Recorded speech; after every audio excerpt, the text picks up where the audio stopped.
So I moved down to London to train when I was 18, which was quite a scary experience initially, because I moved down from Scotland and it was a completely foreign city in so many different ways. It's so much faster and so much more hectic than anything I've experienced from like a kind of small town in central Scotland.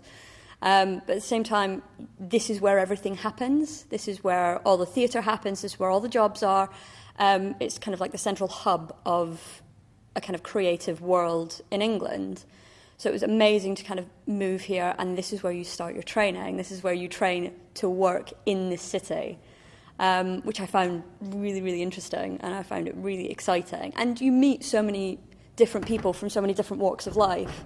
Because I think it's a huge thing of being back at home, you're this big fish in a very, very small pond. You're the best at what you do in the school play or in your theatre group or whatever. And then you move down to London and you start training and you are on par with everybody else. So you're not the big fish anymore. You're not the best one of the group.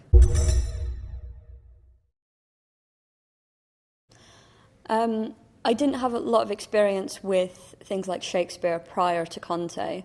So looking at like a Shakespeare text, it was it looked like foreign gibberish, to be honest. But in terms of breaking down a contemporary monologue, say, in a kind of amateur setup and the kind of way that I thought about acting prior to training, it was very emotion-based. Going into training at Conti, the attention is not on the emotion as a kind of end product. It's like a bonus in a sense. What you're searching for is the truth. It's the truth and what makes sense in the text. And telling the story is something that was never really told to me before, how to tell the story. And the fact that is the most important thing. It's not you, it's not your character, it's not your costume, it's not how much you can cry or scream. It's making the audience understand what's going on and bringing them into the world. So, with third year, after my first term third year project, which I thoroughly enjoyed, and I thought, this is, I'm really on a roll here, this is going to be great, I'm going out into the industry, kind of thinking about that a lot more. And then we went and did our own camera project, which I really, really enjoyed. We spent 10 days in Great Yarmouth, freezing our arses off, basically. But I started to really, really enjoy the behind the scenes of it, which I found quite interesting. I've always been kind of knuckle down, roll your sleeves up and kind of get on with things. And it kind of resonated with me a little bit, just seeing how things were made. Because I've never been on a film set before and I didn't really know how things were conducted, really, from a technical point of view. So I find that quite interesting. And then kind of coming back to Conti and getting a lot more into the kind of prof prep and headshots and how you're selling yourself and, casting directors, and then the competition starts of who's getting signed and who isn't and who's getting the meetings and, oh, I've got a really small part next term, no one's going to come and see me, and now we've got Showcase to think about. And I got really scared. I got really, really scared. And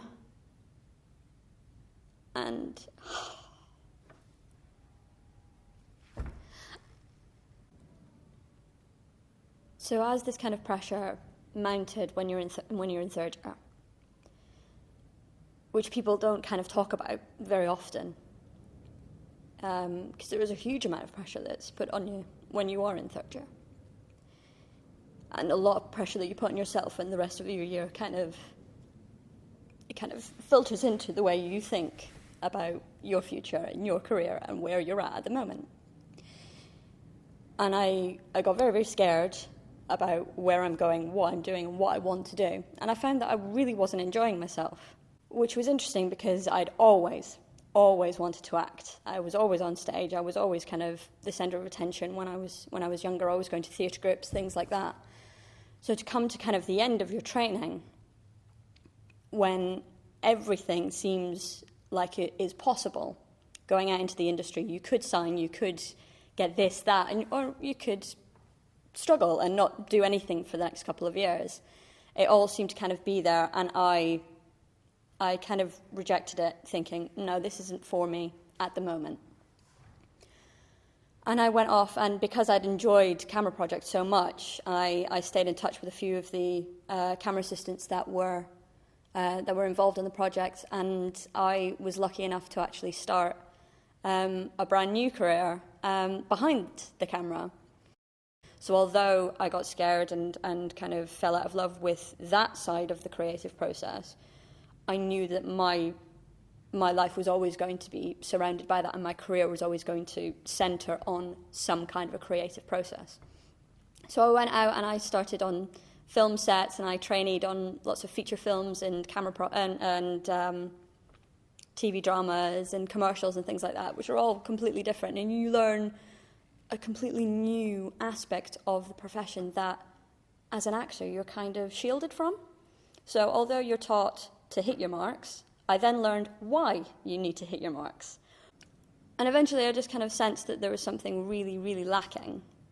And I became very, very unhappy in the things that I was doing, just because I wasn't technically minded, in the sense that I found that kind of stuff interesting, because I didn't. I liked being on set, but I didn't like the kind of technical aspect of things. I wanted to be involved in a creative process, and then it eventually just kind of clicked. I was like, the thing that you gave up on 3 years ago is the thing that you really, really want to do.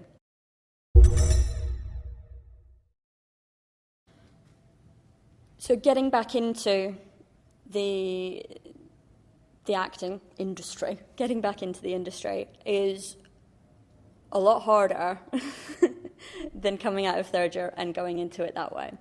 It is so much harder. And although I didn't anticipate it to be easy, and that, the RSC would just greet me with open arms, say, where have you been for the past 3 years? It is a lot harder than I anticipated it to be. But I found that I was more prepared to come back into the industry. I was more grown up. I was more emotionally prepared to take on a lot more rejection and the difficulties that you find whilst you're in the industry.